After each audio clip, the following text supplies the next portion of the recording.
Hey, I'm Caleb from Caleb's Aviation. Welcome back to the channel, and to an all-new video. This video is all about the Douglas DC-9, the first in a series of 3, which will be coming out in the next couple weeks. This first one, the history of the Douglas DC-9, an aircraft that forever changed aviation. Enjoy the video. To first understand the DC-9, and the place it played in modern aviation, we first have to go back in time, to the mid-1950s. In the early days of air travel, like this footage seen here, many airlines relied on piston-driven propeller airliners, such as this Lockheed Super Constellation.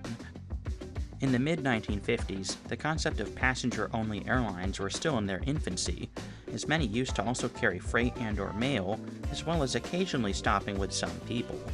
Airliners like this Super Constellation were developed with the explicit purpose of carrying people, and nothing else. These airliners dominated the scene across the United States and many other countries, until the early 1960s.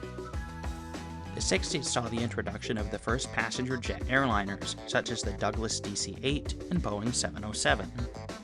The introduction of jet aircraft revolutionized passenger air travel. However, by the mid-1960s, airlines had a request: a smaller capacity, shorter length jetliner to help replace some of their older piston-driven aircraft on short to medium routes. U.S. airlines turned to the two major manufacturers, Boeing and Douglas, and here is what they came up with. Here is the first aircraft proposed by Boeing. This would later go on to become the 737, and this second aircraft proposed by Douglas.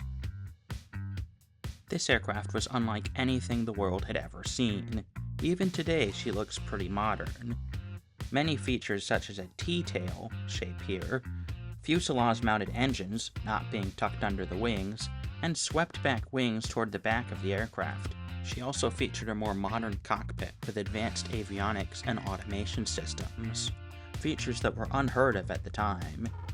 This aircraft would take its first test flight on February 25th of 1965, registered as November 9er Delta Charlie.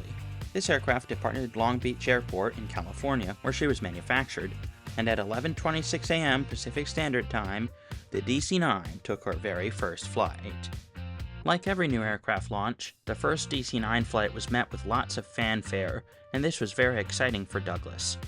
You also have to keep in mind this was only Douglas's second jet aircraft, so it's a good thing the aircraft became successful. In fact, the DC-9 got an immediate order from Delta Airlines, and having a major U.S. airline taking orders of the DC-9 really made the program successful.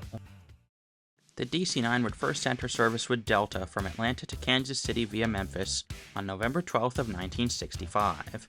Like every inaugural flight, this got more than its fair share of fanfare, and Delta were very excited about these new airplanes, as they helped replace some of their older aircraft. They were so popular, they even put them in advertising. Talking Delta Airlines, not only were they the launch customer of the DC-9, they eventually would go on to order every variant. The DC-930 seen here was a popular early stretched model, with increased passenger capacity and better fuel and avionics.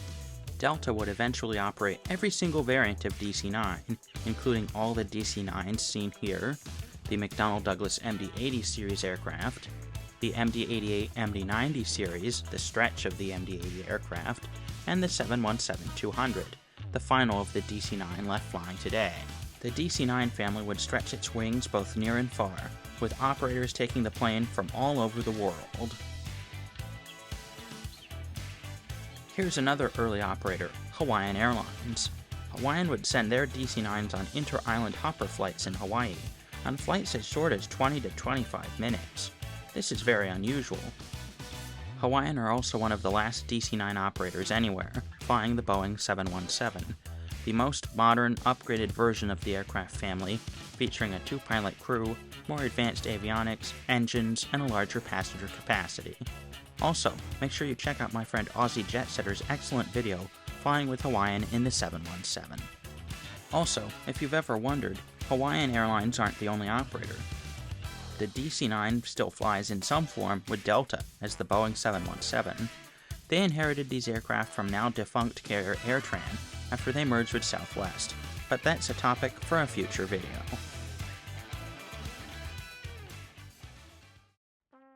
Delta Airlines retired their final DC-9 aircraft in January of 1993 due to newer, more efficient aircraft in the market. However, after their merger with Northwest Airlines in 2008, they inherited more DC-9s than they wanted. This actually makes a fun fact, as Delta have operated every single variant of DC-9. Here's the cockpit on a DC-950, November 675 Mike Charlie, now on display at the Delta Flight Museum. I was fortunate enough to be able to walk around this aircraft on a recent visit to Atlanta at the Delta Flight Museum.